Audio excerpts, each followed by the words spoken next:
Bonjour à toutes et à tous. Je vais tenter au travers de cette vidéo de vous expliquer comment faire évoluer votre modèle économique afin de piloter votre entreprise pendant cette phase un peu délicate de crise sanitaire. À la fois, il faut pérenniser votre entreprise, mais également pouvoir saisir les opportunités tout en préparant le modèle de demain. Donc c'est là où nous vous présenterons quelques exemples que nous avons choisis, concrets, simples, vous permettant de vous projeter et de voir que d'autres entreprises arrivent à franchir le cap. N'oubliez pas, le projet de demain, donc le monde de demain, sera un assemblage d'éléments, d'idées, de personnes que vous aurez réussi à mettre en place, et cette mise en place se prépare dès maintenant. Il est d'abord primordial de rappeler ce qu'est un modèle économique, afin de suivre notre première recommandation, à savoir faire le bon diagnostic. Arriver à bien définir son modèle économique, c'est déjà savoir si mon offre est attractive. Quelles sont les attentes de mes clients, donc ce qu'on peut appeler des facteurs clés de succès, le prix, la qualité, la localisation par exemple, comment j'y réponds, et comment je me positionne vis-à-vis de la concurrence. Est-ce que j'y réponds mieux, moins bien? Donc facteur clé de succès par facteur clé de succès, c'est l'attractivité de mon offre. En face, il y a les moyens que je vais mettre en place pour justement construire mon offre. Est-ce que mes moyens sont efficaces? Donc efficaces toujours par rapport à la concurrence, et l'équilibre des deux, l'équilibre de mon offre et de mes moyens, c'est mon modèle économique. C'est du coup mon modèle économique. C'est est-ce que mon modèle économique est équilibré? Donc pour ça, on a quelques indicateurs financiers, à savoir la croissance. Donc c'est surtout un comparable par rapport au secteur, donc au secteur d'activité. Est-ce que vous êtes plus performant ou moins performant en termes de croissance que votre secteur d'activité? C'est aussi la rentabilité. Est-ce que votre modèle économique est rentable? Si vous n'êtes pas rentable, ça veut dire qu'il y a un déséquilibre dans votre modèle, soit à cause de l'offre, soit à cause des moyens mis en œuvre. Et enfin, la solvabilité. Donc ça, c'est directement le cash que vous avez sur vos comptes bancaires. Et vous devez bien comprendre qu'il y a une grande différence entre la rentabilité et la croissance et votre solvabilité. Vous pouvez être tout à fait en forte croissance et en forte rentabilité, vendre des produits avec des fortes marges et avoir des grosses difficultés de trésorerie qui peuvent aller jusqu'à votre insolvabilité et donc la périclité de votre entreprise. Vous imaginez donc bien qu'en temps de crise, tous les modèles économiques changent.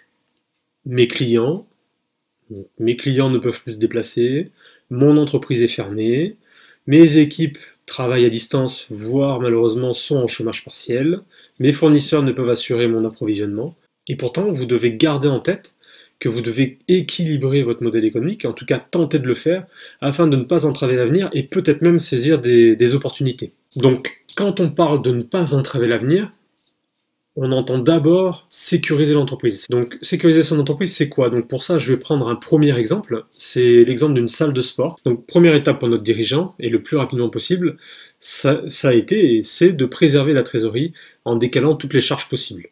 Donc c'est par exemple le loyer, c'est par exemple malheureusement la mise en chômage partiel des salariés qui n'avaient plus d'activité du jour au lendemain. C'est l'arrêt de certaines prestations sous-traitées, c'est en tout cas tout ce qui va permettre de limiter les paiements pour préserver cette trésorerie. Préserver cette trésorerie, c'est ce qui va nous permettre de gagner du temps. Donc, après l'avoir préservé et avoir pris des mesures d'urgence, il y a la deuxième étape, c'est sécuriser sa trésorerie.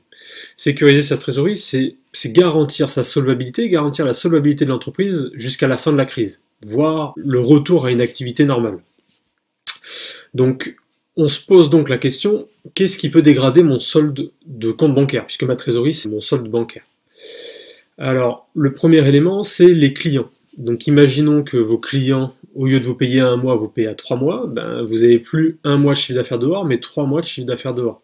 Ce qui peut, bien sûr, décaler donc les rentrées d'argent et donc occasionner du besoin à financer. C'est également vos stocks. Si demain vous ne vendez plus, du jour au lendemain, bah, vous avez des stocks qui s'accumulent, et ces stocks-là sont de l'argent immobilisé. C'est ce qui fait augmenter votre besoin en fonds de roulement, donc les clients, les stocks, c'est ce qui fait augmenter votre besoin en fonds de roulement, donc ça fait augmenter le besoin à financer, qui vient dégrader votre trésorerie.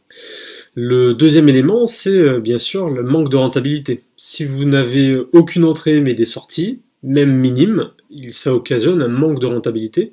Une fois que vous avez bien mesuré le montant à financer, en ce moment, donc, il y a le PGE, le prêt garanti par l'État, et c'est dans ce cadre-là que vous devez contacter votre banque et actionner donc ce PGE, afin de financer à la fois votre besoin en fonds de roulement ou votre manque de rentabilité, pour arriver à sécuriser votre trésorerie et passer cette période de crise. Alors, le PGE, certes, il y a un coût, 0,25% par an. C'est pour 100 000 euros empruntés, 250 euros donc d'intérêt. On peut juger que par rapport à des financements classiques, c'est faible, donc vous auriez tort de ne pas en profiter et de ne pas bien financer votre entreprise. Ensuite, donc ça va vous permettre encore une fois de vous offrir encore plus de temps, surtout de la visibilité. Et là, vous allez pouvoir commencer à prendre des décisions de gestion, des décisions stratégiques. Alors là aussi, c'est pareil, pour notre chef d'entreprise, donc dirigeant de salle de sport, de réduire ce manque de rentabilité pour ne pas amputer l'avenir, puisque vous le savez, vous allez devoir rembourser donc les prêts que vous êtes en train de contracter sur des prêts donc garantis par l'État. Donc ces prêts-là vont devoir être remboursés sur 1 à 5 ans. Quand on doit rembourser des pertes qui sont énormes, ça va vous empêcher d'investir, vous empêcher de prendre des risques.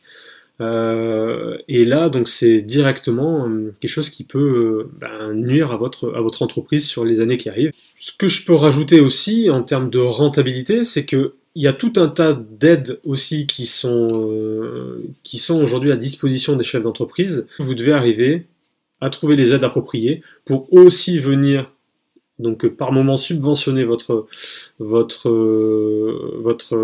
activité et donc réduire ce manque de rentabilité qui peut impacter le futur de votre entreprise. Ensuite, on se rend compte qu'il y a donc des entreprises qui rencontrent des difficultés différentes. On a une première catégorie d'entreprises qui ont plutôt des problématiques d'offres. C'est-à-dire que la demande est présente, mais il faut arriver à ajuster son modèle économique, il faut arriver à ajuster son offre avec les moyens à disposition à l'heure actuelle pour arriver à répondre à ce besoin. Et là, ça demande un peu de créativité, un peu de flexibilité. Et là-dessus, on se rend compte qu'il y a des entreprises qui y arrivent très bien. Le premier, c'est un distributeur de carrelage. Donc carrelage, produit pour le bâtiment. Il profite de l'interruption d'activité de ses concurrents pour faire une promotion, directement sur des réseaux sociaux, sur des campagnes de quelques dizaines d'euros, pour arriver à mettre des produits phares en promotion. En échange, il promet une livraison à prix réduit, et ça lui permet d'assurer une continuité de son activité. Et là-dessus, en fait, il arrive à toucher et il arrive à prendre des parts de marché qu'il n'aurait jamais réussi à prendre en temps normal.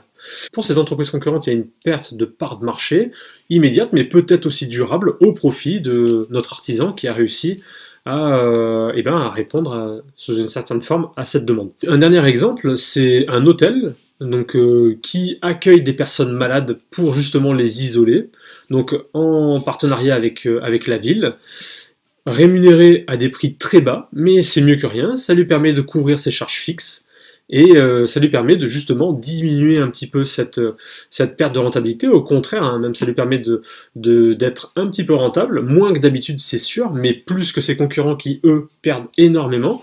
Ça lui permettra de mieux redémarrer après la crise. Et il y a enfin une seconde catégorie d'entreprises, c'est les entreprises qui n'ont plus de demande, qui ont donc des ressources inutilisées, donc des ressources disponibles.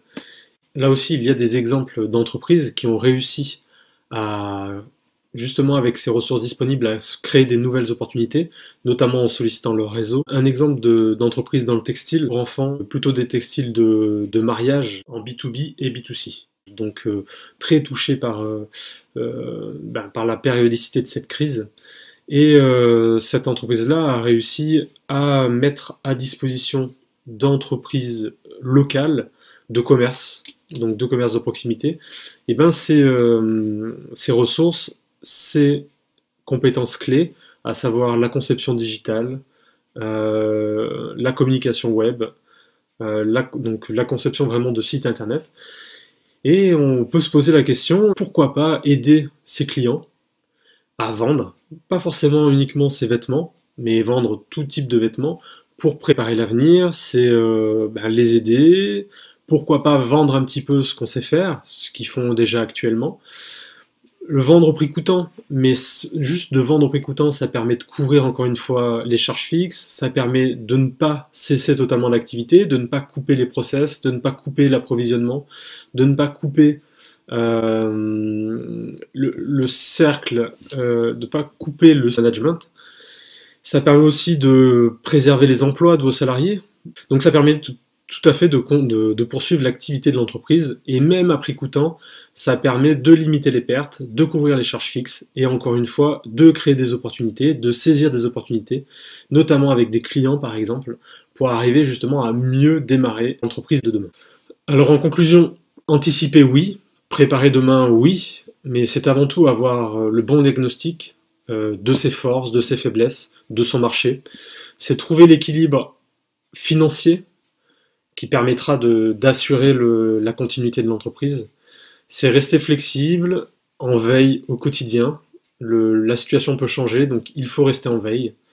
C'est aussi ne pas oublier la diversification de ses revenus, la diversification de ses fournisseurs, de sa supply chain, et c'est surtout d'activer votre réseau. Et quand je parle d'activer votre réseau, je ne parle pas uniquement de solliciter un cercle proche pour un commerce primaire restreint. Je parle au contraire de sortir de votre routine, de tisser des liens avec vos clients, vos fournisseurs, vos concurrents d'hier, vos amis, vos collègues. Aidez-les à tisser la confiance. Travailler en réseau, cela vous permettra une meilleure mise à jour de vos informations, d'échanger sur vos projets, de travailler vos projets, ceux qui auront de l'avance, et comme par hasard, quand vous aurez une idée, le projet de demain, vous ne serez pas seul.